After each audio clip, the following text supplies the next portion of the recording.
Jiddu Krishnamurti was an internationally renowned spiritual figure born in 1895 in southern India, who to this present day is still considered one of the greatest thinkers and spiritual teachers of all time. He did not proclaim any religion, sect, or country, and always pointed out that we are first humans and do not need to identify with nationality or religious beliefs. From 1929 until his death in 1986, Jiddu Krishnamurti traveled throughout the world talking to large audiences, individuals, scientists, religious figures, writers, philosophers, educators, as well as giving radio and television interviews. Krishnamurti's message emphasized the great need of a radical change for humankind. His deep insights on the nature of the human mind enabled him to deliver his talks in a fresh and direct way, making audience members feel like he was addressing them personally. Krishnamurti's only concern was to set humanity absolutely, unconditionally free. His vision was for humans to have a more profound understanding of themselves and of the art of living, so as to bring about a new and peaceful generation. A compassionate vegetarian, the beloved Krishnamurti was also a founder of schools in India, the United States, and the United Kingdom. They are based on a holistic global outlook with a concern for humanity and the environment and their interconnected relationship. The schools were established to be places where the existential concerns of life could be explored freely and responsibly. In addition, Jiddu Krishnamurti was an author of numerous books. Among them are The Awakening of Intelligence, The Urgency of Change, Freedom from the Known, and The Flight of the Eagle. Let us now continue with the reading of excerpts from Jiddu Krishnamurti's book, The Book of Life. All that affects the brain, the nerves, the organs. Beyond all experiencing. Understanding of the self requires a great deal of intelligence, a great deal of watchfulness, alertness, watching ceaselessly so that it does not slip away. I, who am very earnest, want to dissolve the self. When I say that, I know it is possible to dissolve the self. Please be patient. The moment I say, I want to dissolve this, and in the process, I follow for the dissolution of that, there is the experiencing of the self. And so, the self is strengthened. So, how is it possible for the self not to experience? One can see that creation is not at all the experience of the self. Creation is when the self is not there, because creation is not intellectual, is not of the mind, is not self-projected, is something beyond all experiencing as we know it. Is it possible for the mind to be quite still in a state of non-recognition, which is non-experiencing, to be in a state in which creation can take place, which means when the self is not there, when the self is absent? Am I making myself clear or not? The problem is this, is it not? Any movement of the mind, positive or negative, is an experience which actually strengthens the me. Is it possible for the mind not to recognize? That can only take place when there is complete silence, but not the silence which is an experience of the self and which therefore strengthens the self. What is the self? The search for power, position, authority, ambition, and all the rest are the forms of the self in all its different ways. But what is important is to understand the self, and I am sure you and I are convinced of it. If I may add here, let us be honest about this matter, because I feel that if you and I as individuals, not as a group of people belonging to certain classes, certain societies, certain climatic divisions, can understand this and act upon this, then I think there will be real revolution.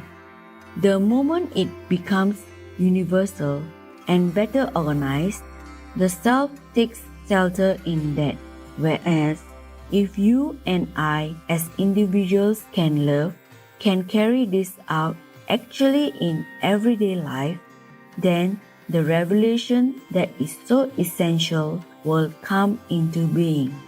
You know what I mean by the self? By that, I mean the idea, the memory, the conclusion, the experience, the various forms of nameable and unnameable intentions, the conscious endeavor to be or not to be, the accumulated memory of the unconscious, the racial, the group, the individual, the clan, and the whole of it all. Whether it is projected outwardly in action or projected spiritually as virtue, the striving after all this is the self. In it is included the competition, the desire to be. The whole process of that is the self.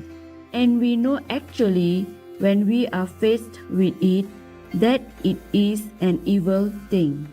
I am using the word evil intentionally because the self is dividing. The self is self-enclosing. Its activities, however noble, are separated and isolated. We know all this.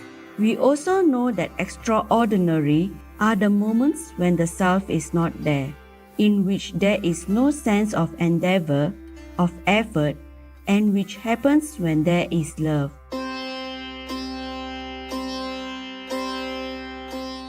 When there is love, self is not. Reality, truth, is not to be recognized.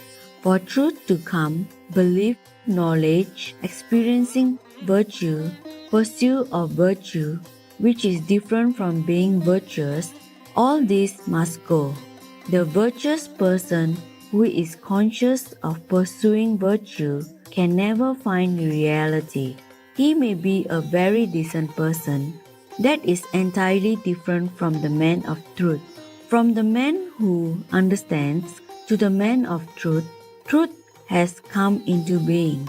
A virtuous man is a righteous man, and a righteous man can never understand what is true, because virtue to him is the covering of the self, the strengthening of the self, because he is pursuing virtue. When he says, I must be without greed, the state in which he is non-greedy and which he experiences strengthens the self. That is why it is so important to be poor, not only in the things of the world, but also in belief and in knowledge. A man rich with worldly riches or a man rich in knowledge and belief will never know anything but darkness, and will be the center of all mischief and misery. But if you and I as individuals can see this whole working of the self, then we shall know what love is. I assure you that is the only reformation which can possibly change the world. Love is not the self. Self cannot recognize love.